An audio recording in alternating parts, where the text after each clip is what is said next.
Okay, so I'm gonna make this video because anytime you're working with large amounts of honey, you start using these 5-gallon buckets, and if you're like me, you stack them together and they get stuck together, and you see you can't pry them apart.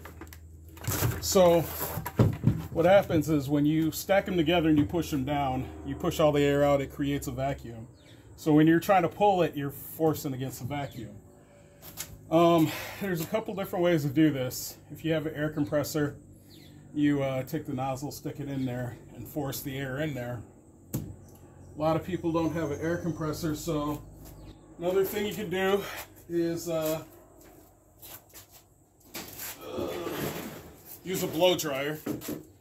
And people that know me are probably wondering why I have a blow dryer, but I have daughters, so you need a blow dryer. So what you're going to do is take this blow dryer, you're going to use it on the bucket, and what you're actually doing is the air that's in there, you're warming it up.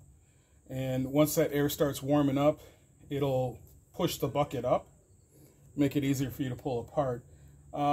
It does take a while to do that. If you have a heat gun, the heat gun works even better because there's more heat coming out of it. But like I said, blow dryer takes about it's going to take maybe about 15-20 minutes. You're going to make sure you just keep it on high and keep blowing all around here. You want to get the thing extremely warm. So, and I'm not gonna record the whole time I'm doing it, but I'll record the end results.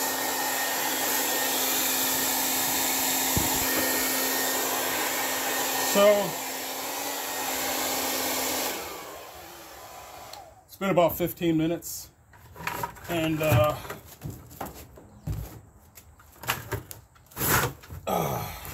there we go. Buckets are pulled apart.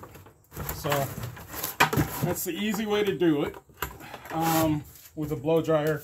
Like I said, with the heat gun set on high, it probably takes half that time, but you want to make sure with the heat gun you're rotating it so that you don't melt the plastic. But or like I said, one easier way, an air compressor.